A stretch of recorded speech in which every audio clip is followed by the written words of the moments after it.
Good morning, my excuse me, my prayer and praise warriors. Good to see you. Uh, I am rejoicing greatly in our Black History Month. Uh, I know many of you are probably wanting me to preach this morning regarding that, and I thought about it, and the idea was certainly intriguing. But I have decided that instead of preach, we're going to teach this morning. Um, it is with great pleasure that I always love this month, even though it is the shortest month of the year. And I'm hopefully going to educate you on uh, a person that I think is very significant in our history. And some people probably, if I mentioned his name, would not even know who I'm talking about. But because of the significance of this month and what it means to all of us, and not just people of color, uh, it should mean something to everyone who is associated with the Black experience. And that person is Dr. Carter Godwin Woodson. Now, when I mention his name, again, many of you might say in the back of your mind, and you don't want to seem, I hate to use the word ignorant, but uninformed, okay, is a better word. Uninformed. Like, who? Who? Doctor who? Never heard of him. I get that. I get that. And based on the fact of what you had to learn when you were in school, I can understand why you wouldn't even know who he is. But that's why I'm here right now, to help educate you regarding Dr. Carter Godwin Woodson. Okay, so first thing, who is he? Who is he? What did he do? What is his significance?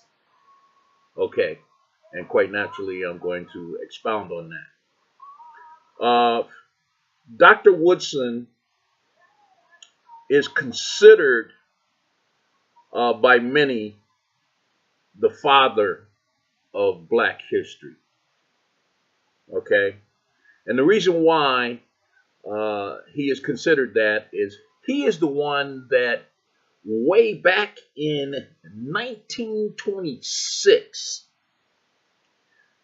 decided that it should be a celebration for the accomplishments of Black people. And that was the establishment of the Negro History Week. Okay? And again, this was in 1926. And I know a lot of people probably saying, man, I thought this was just recently. This is something that happened back in the 70s. You know, uh, and again, I always have to use my trademark slogan. And I hope nobody ever steals my quote because you know that I have been the first one who have always said this. Know your history, know yourself. A direct quote from Ben Mitchell. Okay? Now, Dr. Woodson is also noted for being the founder of the Association for the Study of African American Life and History. Okay? He is also noted for being the founder of the Journal of the Negro History. Okay? And, you know, I am just amazed because, again, when I do the research on these kinds of things, I'm even, man, I'm amazed that, but I'm not surprised that I didn't learn this when I was in grade school or elementary school or even high school. These, the, my introduction to Dr. Woodson came even after I left college. I did my own research. And sometimes this is what you have to do. You have to do your own research to find out about our great black leaders from the early years. Okay? Now, here's a couple things I want you to know. Did you know that Black History Month is celebrated in the United States, Canada, and the United Kingdom? I was not aware of that. I just found that out. Okay? I knew that obviously we celebrate it, but I didn't know that Canada and the United Kingdom celebrated it. Okay? And initially, like we talked about earlier, it was just a Black History Week. And then it was expanded, or it was proposed that it be expanded to a Black History Month. That took place initially with the Black United Students at Kent State University. They talked about this in 1969. Okay? And then formally, those students at Kent State University introduced the first Black History Month the following year in 1970. Okay? Again, these are facts that I'm discovering on my own. And hopefully they're teaching this to our young children today in school. So, you know, but you're going to have to probably teach it to them yourself. Okay? Because you cannot rely on the school system to teach your children or our grandchildren about our history. Okay? It's just not going to be done.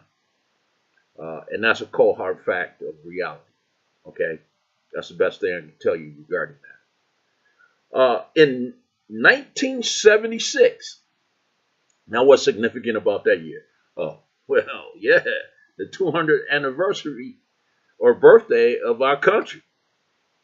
Or I should say, of these United States of America. Okay? But guess what? At that particular time, 1976, as a part of the U.S. bicentennial, the expansion of Negro History Week to Black History Month was recognized by the, check this out, the U.S. government. Get out of here. Okay? Can you believe that? Wow. I'm impressed. I will tell you, I am very impressed. Okay? President Gerald Ford said we should seize the opportunity to celebrate, okay, the significant accomplishments of black people. Wow. Are you kidding me? A white man said that? I'm shocked. Okay? But let's continue with our history lesson for today. All right? All right. Here's what I'm getting ready to do right now. You know me. I love quotes. And, of course, every day for the month of February, I did this last year too. Every day for the month of February, I will share with you what I call, or what we refer to as our Black History quote of the day. Now, the only days I don't do it is on Sundays. So Monday through Saturday, I will have a quote. As a matter of fact, if you've been paying attention this week, I'm going to split it up like 3 days, 3 days. This week, the first 3 days, we had quotes from Malcolm X. Okay? 3 quotes were given by Malcolm X.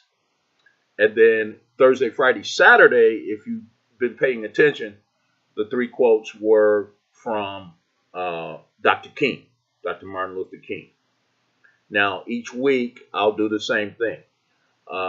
Next week, we're going to have some quotes from some significant people. You know, I got to get my ladies in, okay?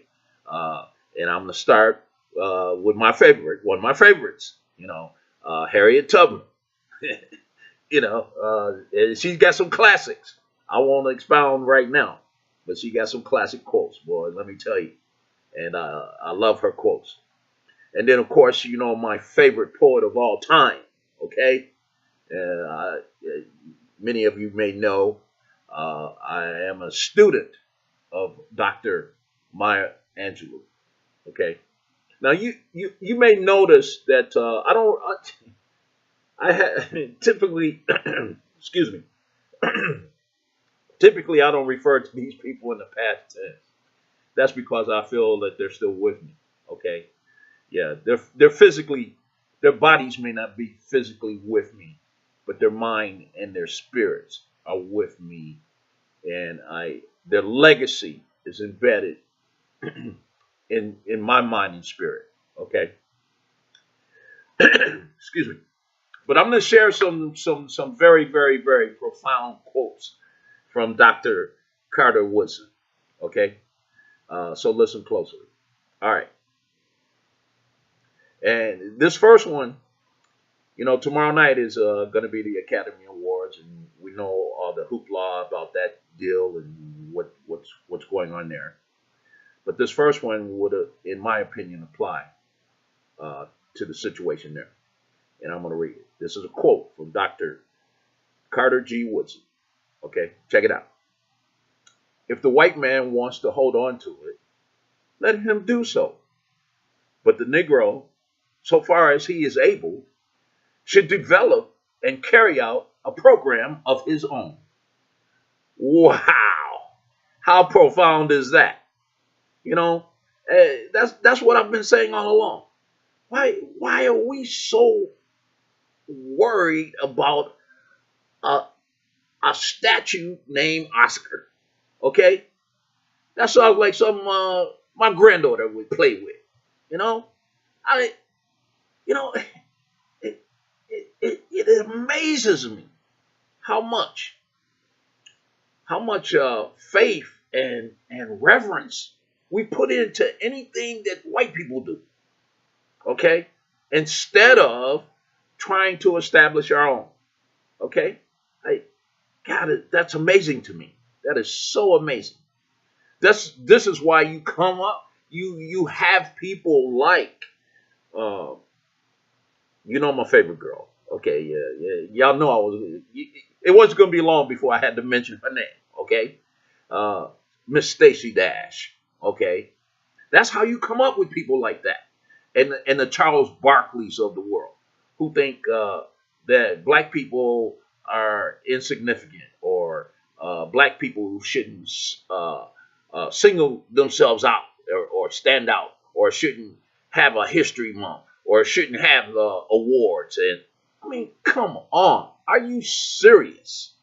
Are you really serious? Okay.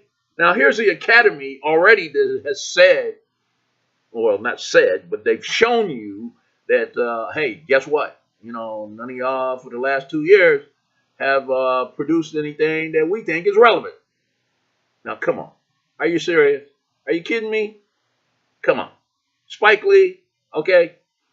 Will Smith, your favorite, Denzel Washington. They haven't done anything. Sam Jackson, come on.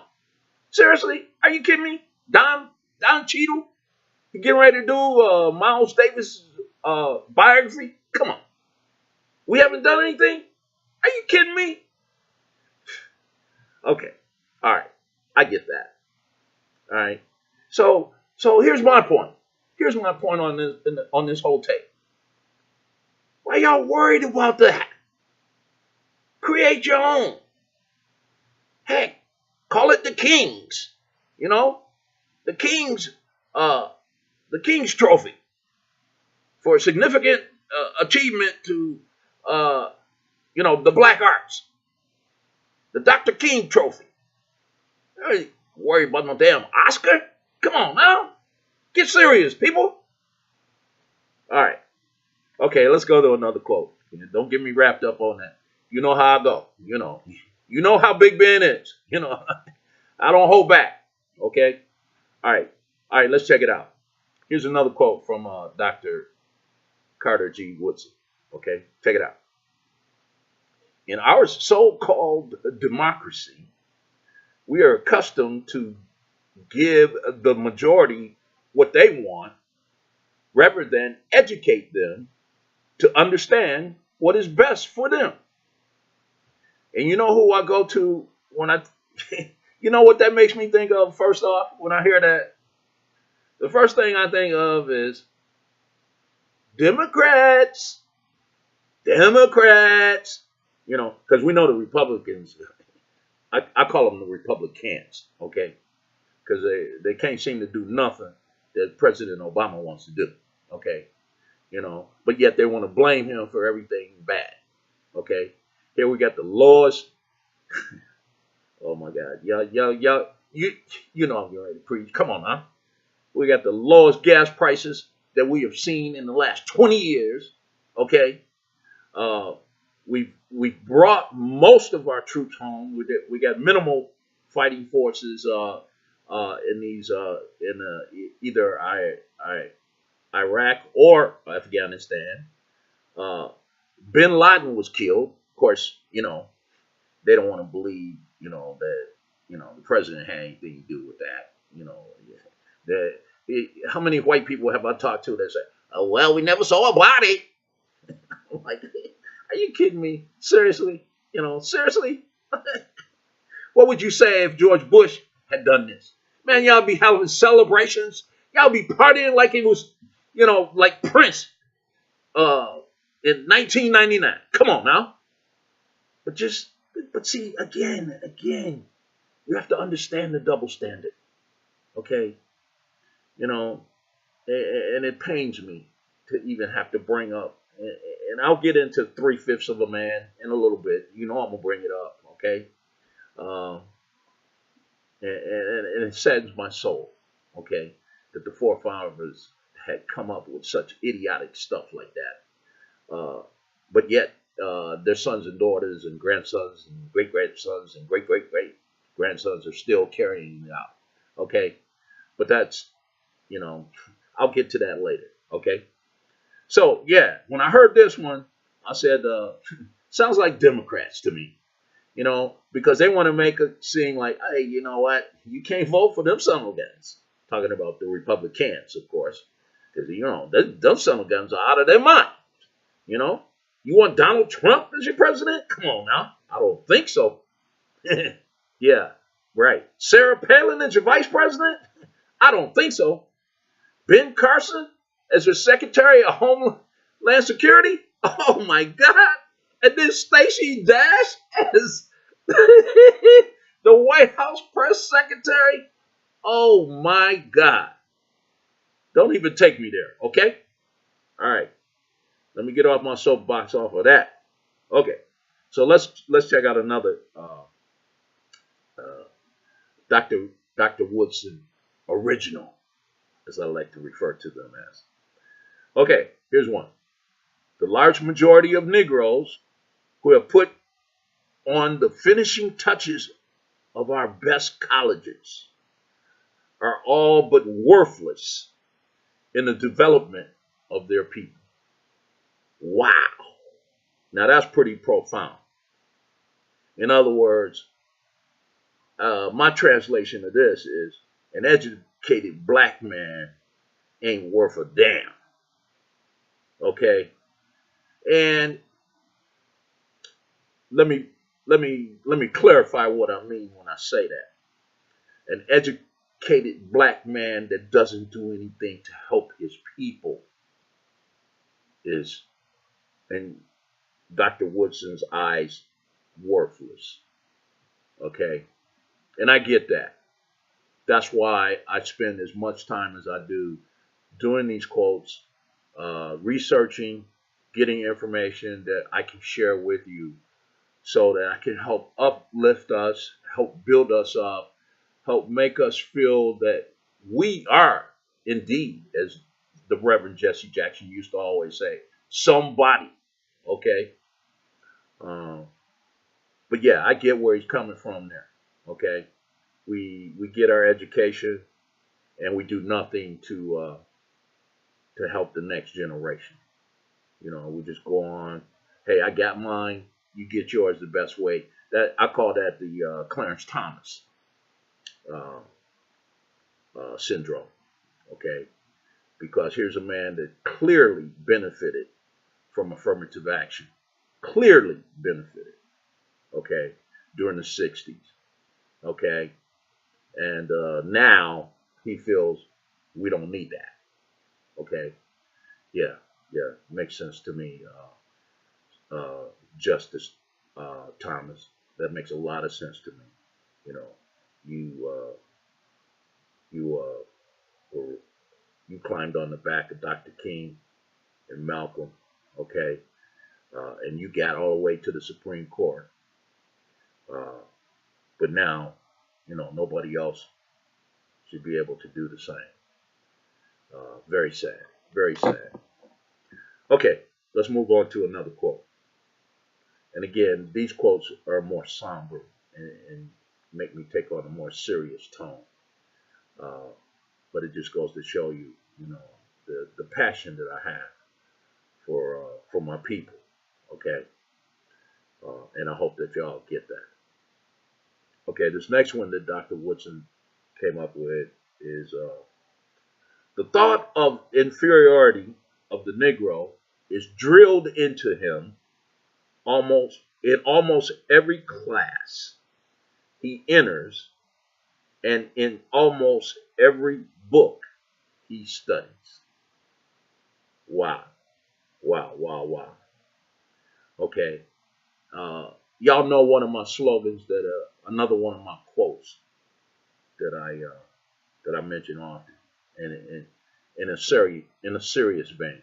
Okay, and that is Black Lives Matter, and then I always put a comma and say in capital letters, excuse me, uh, less, Less.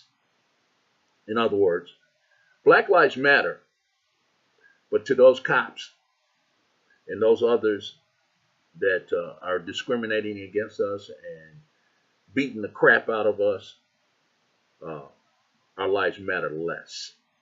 You know, they obviously are not there to protect and serve us.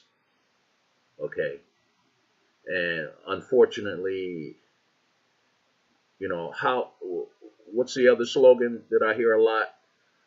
How can we expect uh, a system to protect and serve us when it was never designed to protect and serve us? Just kind of food for thought. Okay, keep that in mind. Will it ever change? I certainly hope so in my granddaughter's lifetime. I hope that Anaya can grow up in a perfect world, but will she? Mm, Man, that's really tough to say. It's going to be up to the young kids to change a lot of this, and I think Dr. King was right in the sense that, we're going to see it. It may not happen in my lifetime. I may not get there with you, but I've seen the coming, uh, the glory. Mine eyes have seen the coming and the glory of the Lord. It's going to get better, hopefully. Okay, all right. So, did I mention earlier that in addition to us, that the United Kingdom also celebrates Black History Month? Uh, Now, theirs is done in October, okay? Um, but as of 1987, they have recognized Black History Month. And then Canada, like us, they celebrate it also in February. Um, and their celebrations started as of 1995. Okay. Now, I want to talk about just briefly, uh,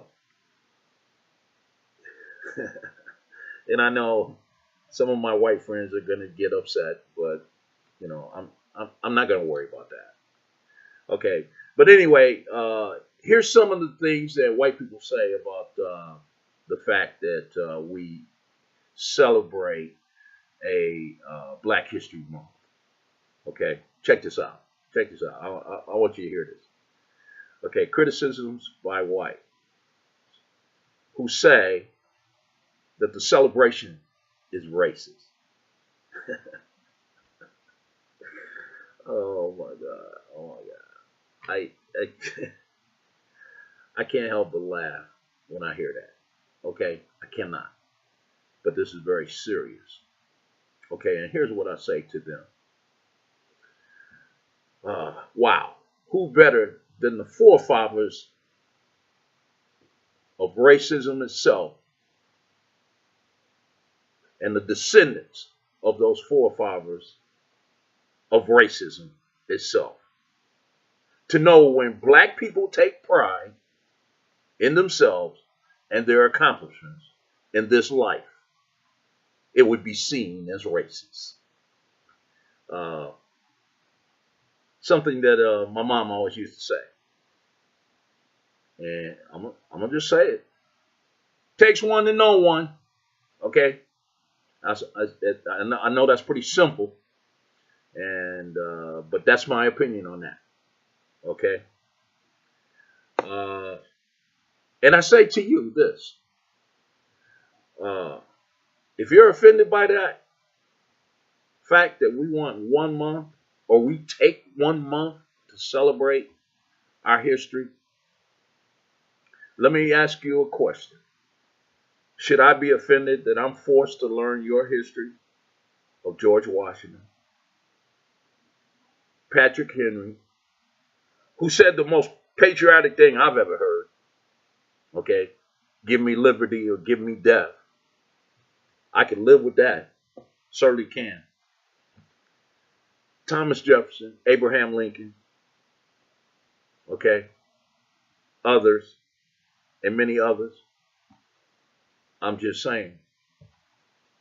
I celebrate, well, not necessarily celebrate, but I have to hear about yours, 24/7, 365, okay? And I know that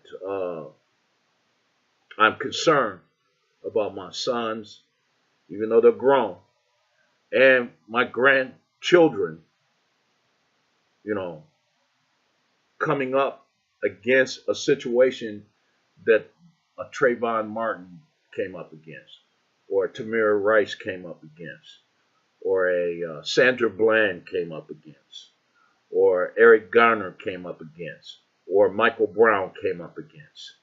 Okay? That is the real world. Okay? We can want utopia, and we can want, we could put our heads in the sand and say, these things shouldn't happen, or, you know, here's my feeling on all of this. Okay? We can't wait until it comes to our doorstep and then be alarmed and say, oh my God, this is real. Yes, it is real for the moms of Sandra, for the mom of Trayvon, for the mom of Eric, for the mom of Michael, and for the mom of Tamir. This is real. Okay? Okay?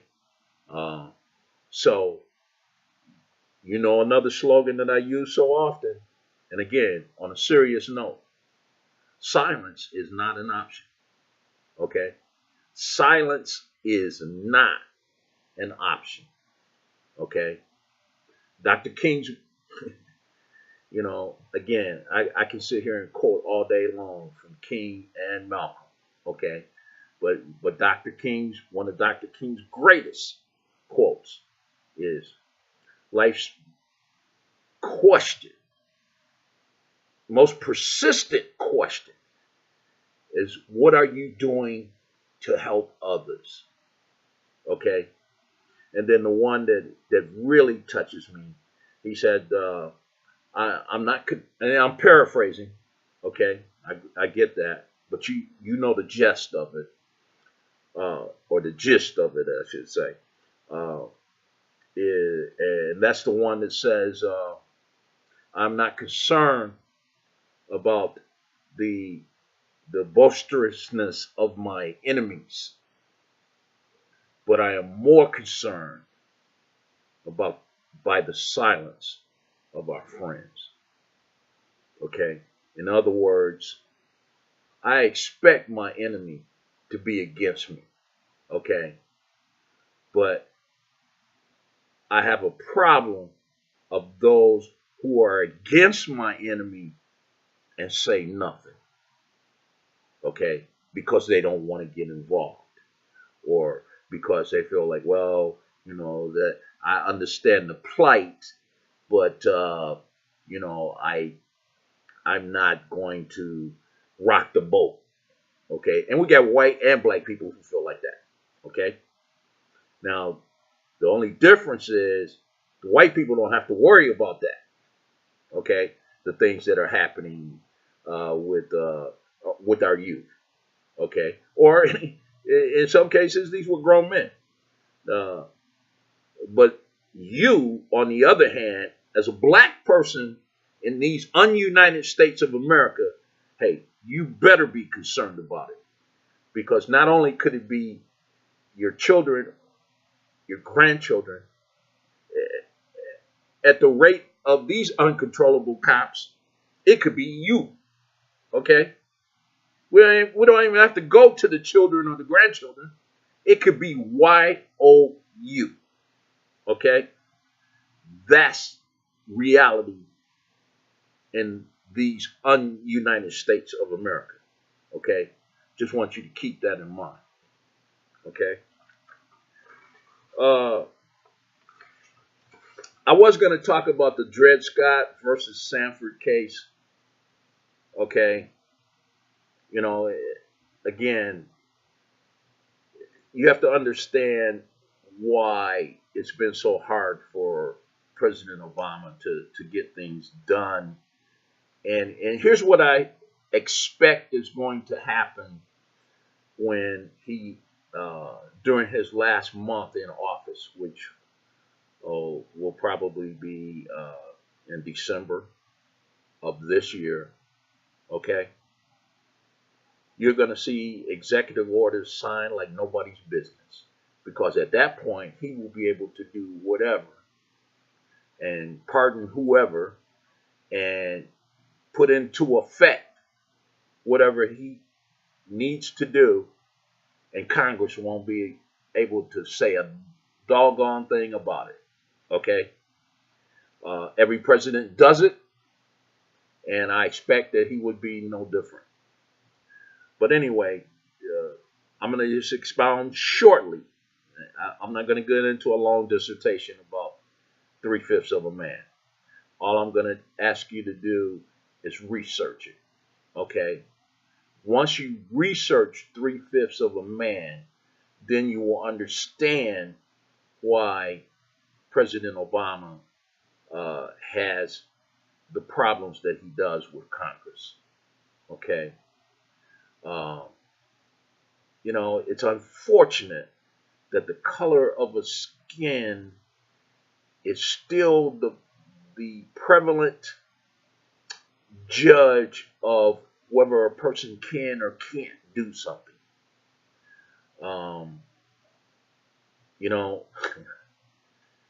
And the exceptions to the rule obviously are, of course, Muhammad Ali, Michael Jordan, probably LeBron James, was Tiger Woods, but since his fall from grace, they was Bill Cosby, but since his fall from grace, they kind of feel like, hey, yeah, yeah, chicken's coming home to roost. Yeah, okay, I get that. But anyway, here's what I want you to do. Here's your homework assignment for until we meet again. Research 3/5 of a man, okay? And then also research the Dred Scott versus Sanford Supreme Court decision back in 1857. Basically, just to give you some background on that, Dred Scott was a slave uh, that went to a free state and became free, and then he went back to sue. Okay, uh, and then that's all I'm gonna tell you. Read it, check it out, and check out what the Supreme Court, the highest court in the land, said about black people at the time in not 1957, 1857. Check it out. It was a 7-2 vote on how they felt about black people. I think that's everything we want to cover today. Again, we're going to see a situation later tonight. Again, you got the stage is set, okay? And don't get me wrong, I love Peyton Manning. I spent 5 years in Indianapolis. There were five of the worst years of my life, I'm going to tell you. But let me just say this about Peyton Manning. Peyton Manning is regarded as almost like a god in the city of Indianapolis. Okay, he's bigger than Larry Bird. He's bigger than John Mellencamp. He's bigger than Jim Irsay, who owns the Colts. Okay, let me say this about Peyton. Okay, you know the Riley Children's Hospital that they have across the country. Peyton and his wife donated $12 million to the Riley Children's Hospital in Indianapolis. They renamed the hospital Peyton Manning Riley Children's Hospital. That's to just give you an idea of how much they reverence him in that city. Okay. Now, I'm torn because I'm gonna be honest with you. I like both quarterbacks. Obviously, I can relate to Cam. I could see Cam as one of my sons, okay, or one of my nephews, okay. He's flamboyant. Yes, he is. Of course, he is. He's boisterous. Yes, he is. He's confident. Yes, he is. He's cocky. Yes, he is. Okay. So you got a contrast in styles. Manning is the kind of shucks. You know, I just want to play football, and my guys make it happen for me. You know, he's one of these very humble kind of people. Seriously, very humble in his attitude toward the game. Okay, and the people that have made him successful. Now, this is going to be his 4th Super Bowl. Okay, and right now he is 1-2. Okay, he beat Chicago. He lost to New Orleans, and he lost to Seattle. Okay, so this is his 4th Super Bowl and his chance to bring his record to 500. And you know he's got this brother of his, okay, Eli. You know that family. You know the family's pretty famous. Eli is 2-0, and both times he beat New England. Okay, so you know his legacy, I don't think, is going to be tied just to the Super Bowl games because the man is incredible. Okay, but I'll say this, just like I remember when Billy Sims was going up to get his Heisman, and one of his things that he said, one of his quotes, you know me, I'm a student of quotes. He said, he looked at the guys all standing on the stage. He said, all you guys are the greatest. He said, but I am the latest. Okay? So what does that mean? That means, hey, you guys were great once, but I'm great now. Okay? So if you're looking for a prediction from me, okay, I think Cam's going to end up being able to use that quote that Billy Sims said.